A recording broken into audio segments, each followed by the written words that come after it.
Dear student, আশা করি তোমরা সবাই ভালো আছো। অন্বেষা একাডেমি ইউটিউব চ্যানেল থেকে সবাইকে আন্তরিকভাবে শুভেচ্ছা ও অভিনন্দন জানিয়ে শুরু করছি আমাদের আজকের ক্লাস। আমাদের আজকের ক্লাস নবম দশম শ্রেণী গণিত 7.1 অনুশীলনী 2 এর গ নাম্বারটা। 2 এর গ নাম্বারে কি আছে দেখি। ভূমি 4 সেন্টিমিটার, ভূমি সংলগ্ন একটি কোণ 50 ডিগ্রি ও অপর দুই বাহুর অন্তর 1.5 সেন্টিমিটার দেওয়া আছে, ত্রিভুজটি আঁকতে হবে। তাহলে আমাদের দেখো, যে যে মাপগুলো দেওয়া আছে সেগুলো আগে আমরা নিয়ে নেব।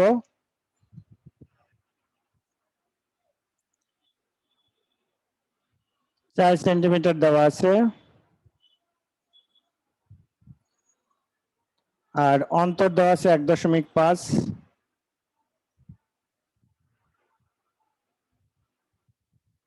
1.5 অন্তরকে আমরা ডি দ্বারা প্রকাশ করি। অন্তরকে আমরা ডি দ্বারা প্রকাশ করব। আর 50 ডিগ্রি একটা কোণ চাঁদার সাহায্যে নিয়ে নিব। 50 ডিগ্রি একটা কোণ নিব চাঁদার সাহায্যে। এভাবে চাঁদা বসাবা, জিরো দাগের সাথে মিলিয়ে চাঁদাটা বসাই নিবা। জিরো দাগের সাথে মিলিয়ে চাঁদা বসিয়ে তারপরে 50 ডিগ্রি কোণ আঁকবা। এই হচ্ছে 50 ডিগ্রি কোণ। তো এখন আমরা 50 ডিগ্রি কোণ এঁকে নিব। দেখো,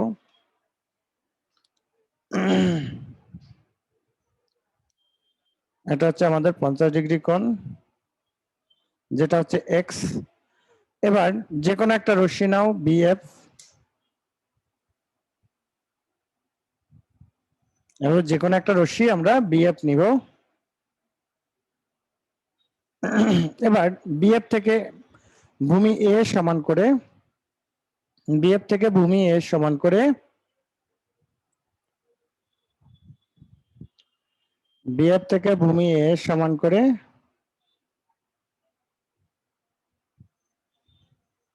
বিসি অংশ কেটে নেব।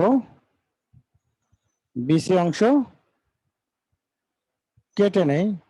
বিসি এর বি বিন্দুতে এক্স কোণের সমান করে কোণ আঁকতে হবে। বিসি এর বি বিন্দুতে এক্স কোণের সমান করে কোণ আঁকতে হবে।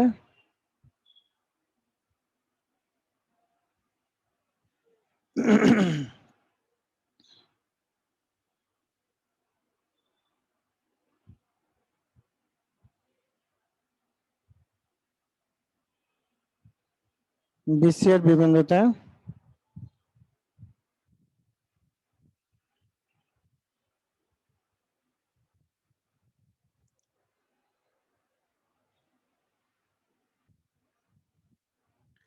নাম দাও বিই, অর্থাৎ সিবিই কোণ আঁকি। এটা হচ্ছে এক্স কোণের সমান।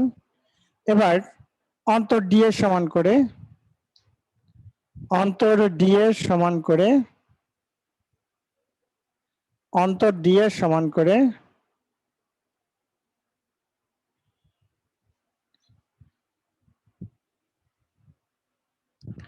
অন্তর ডি এর সমান করে অন্তরটা তোমরা অবশ্যই দেখো, লক্ষ্য করো একটা জিনিস, যে এক্সাক্ট 1.5 নিবা। আমি একটু বাহুগুলো বড় করে নেওয়ার চেষ্টা করেছিলাম যাতে করে তোমাদের সুবিধা। আর তোমরা যেহেতু খাতায় স্কেল দিয়ে নেবা, সেক্ষেত্রে তোমাদের কোনো অসুবিধা হবে না। আমাদের আমি বোর্ডে আঁকতেছি, এই জন্য তোমাদের একটু বড় করে এঁকে দেখাচ্ছি। কেন? যে বাহুগুলো একটু বড় নিয়েছি, কিন্তু এক্সাক্ট তোমার 4 সেন্টিমিটার বা 5 সেন্টিমিটার নাই। বাহুগুলো বড় নিয়েছি যাতে করে আমাদের চিত্রটা একটু বড় হয়, সেই জন্য। হ্যাঁ, তাহলে আমরা দেখো, তাহলে কি কোণ আঁকছি, যে অন্তর ডি এর সমান করে, অন্তর ডি এর সমান করে আমরা কি নিলাম, অন্তর ডি এর সমান করে এবি অংশ কাটলাম, এসি যোগ করছি। এবি অংশ কেটে এসি যোগ করলাম। এখন আমরা আমি যেহেতু তোমাদের একটা পিডিএফ দিব, সেই পিডিএফ এ আমরা এখানে নাম দিয়েছি ডি, তাই ডি দাও। তুমি তোমার মতো যে কোনো একটা দিলেই হবে।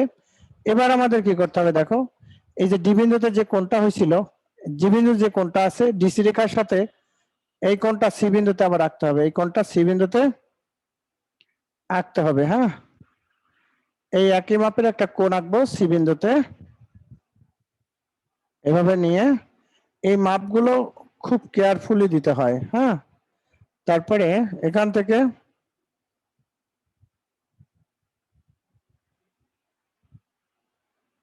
এই এখান থেকে এভাবে নাও। এবার লক্ষ্য করো যে তোমরা যখন এই যে বাহুটা নিবা, এখন মনে করবা না যে তোমার এই চিত্রটা হয় নাই। এই বাহুটাকে তোমরা অবশ্যই এটাকে অনেকটা দূরে বর্ধিত করে নিবা, কারণ তাহলে আর তোমার সমস্যা থাকবে না। হ্যাঁ, এই বাহুটাকে তোমরা অনেকটা দূর পর্যন্ত নিয়ে নিবা, যাতে করে আমরা কোণের মাপটা এখানে মিলাই দিতে পারি। এখন দেখো এই এই হচ্ছে আমাদের কোণ তৈরি হয়ে গেল। ওকে, এটা ই পর্যন্ত। তাহলে এখানে আমরা এ বিন্দুতে ছেদ করে, অর্থাৎ বি ই কে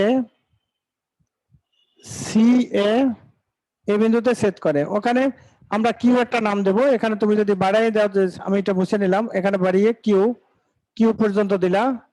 হ্যাঁ, যা কিউ সি কিউ রশ্মি বি কে এ বিন্দুতে ছেদ করে, তাহলে এবিসি এই উদ্দিষ্ট ত্রিভুজ অঙ্কিত হলো। এবিসি এই উদ্দিষ্ট ত্রিভুজ অঙ্কিত হলো।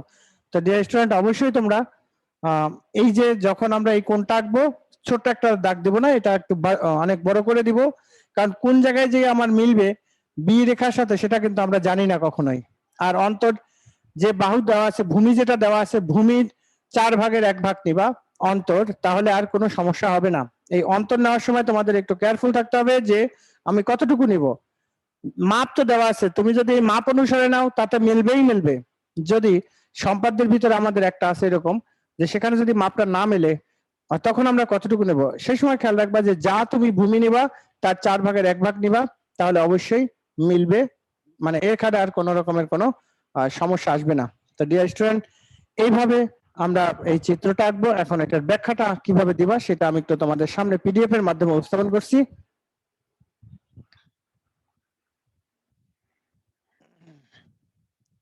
দেখো, ত্রিভুজের ভূমি 4 সেন্টিমিটার, ভূমি সরণ একটি কোণ 50 ডিগ্রি, অন্তর 1.5 সেন্টিমিটার, ত্রিভুজটা আঁকতে হবে। 20 নির্বাচনে লিখবা, মনে করি কোন ত্রিভুজের ভূমি এ 4 সেন্টিমিটার, ভূমি সরণ একটি কোণ 50 ডিগ্রি, অপর দ্বিবাহুর অন্তর ডি ইকুয়াল 1.5 সেন্টিমিটার দেওয়া আছে, ত্রিভুজটি আঁকতে হবে। অঙ্কন, যে কোনো একটা রশ্মি বিএফ নেই, বিএফ থেকে এ এর সমান করে বিসি অংশ কাটি, বিসি এর বিবিন্দুতে এক্স কোণের সমান করে সিবিই কোণ আঁকি। বি থেকে অন্তর ডি এর সমান করে বিডি অংশ কেটে নেই, সিডি যোগ করি। ডিসি রেখার যে পাশে ই বিন্দু আছে সেই পাশে সি বিন্দুতে ইডি সি এর সমান করে ডিসিজি কোণ আঁকি। সিজি রশ্মি বি কে এ বিন্দুতে ছেদ করে, তাহলে এবিসি উদ্দিষ্ট ত্রিভুজ অঙ্কিত হলো। এখানে আমাদের আছে একটু প্রমাণের যে বিষয়টা আছে সেটাও আমরা একটু দেখব। ঠিক আছে, প্রমাণের বিষয়টা একটু দেখব। ওকে, তো ডিয়ার স্টুডেন্ট, তো এই ছিল আমাদের আজকের ক্লাস। যদি আমাদের এই ক্লাসগুলো ভালো লাগে তাহলে অবশ্যই আমাদের চ্যানেলটি সাবস্ক্রাইব করে সাথে থাকবা। অন্বেষা একাডেমি ইউটিউব চ্যানেল থেকে আমি আশিস স্যার আজকে বিদায় নিচ্ছি। দেখা হবে পরবর্তী কোনো একটা ক্লাসে।